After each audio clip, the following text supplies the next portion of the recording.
Hi, today we're going to talk about watering. One of the biggest problems that I've discovered in the years that I've been here in Vertigo is that people have a tendency to way overwater or underwater. They can't seem to find the happy medium. For newly planted plants, let's start talking about those. When you bring a new plant home, they will require hand watering. Irrigation systems are not designed to water in new plant material. The larger the tree or the plant, the longer you're going to have to water and the longer duration you're going to have to do it. So when you're watering, generally speaking, most of the time there's like a little well created around the trunk of the tree by the installers. That is designed to hold the water that you need. Now, the average size of a tree or a palm, for example, is anywhere from 2 to 3 feet. The average size of a small shrub is anywhere from 2 feet to 3 feet. Sometimes 1 foot if it's a 1 gallon. So having said that, you can understand why, if we're going to water a plant that's 2 to 3 feet deep in the ground, standing there with the hose for 2 minutes is just not going to cut it. You need to try and make sure that you're getting this root ball entirely wet every time you do it. So for a larger tree, that might mean turning it on a slow soaker hose for 10 or 15 or 20 minutes.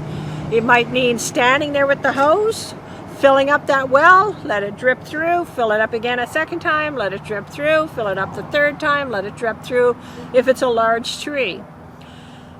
Watering is crucial for newly planted plants. If you do not water them by hand to get them established, they're going to suffer in the long run. Now, once you've got plants established, overwatering is the big problem I see, especially for those with container plantings. People that have plants in pots tend to kill things with kindness, very seldom with neglect. When you are having when you have established plants in your yard, established plants, established palms, established trees, established grass only need 3/4 of an inch to 1 inch of water per week. Now we are in our rainy season, then most of the time you don't even need to be turning your irrigation system on. Most weeks we will get an inch of water. However, if you're still running your irrigation system in addition to rain, you are probably overwatering. And overwatering, I can assure you, leads to more problems with your grass and your plants than underwatering does.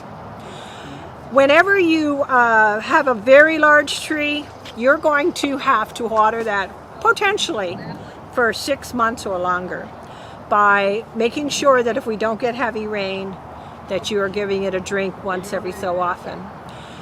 Speaking of heavy rain, a 2-minute thunderstorm, it may seem like a good rain to you, but it's not. You really need to have an hour or an hour and a half of a very steady rain to make a big difference for newly planted palms and trees. So if it rains for 2 minutes at your house, don't assume that that's going to make a difference to your newly planted plants. If you have any questions about watering, we'd be happy to answer them for you here at Vertigo. By all means, either stop in to the garden center and talk to one of us. You can call the office and ask to speak to someone, or you can contact us through the email on our website. By all means, please water appropriately and guard one of Florida's primary conservation requirements.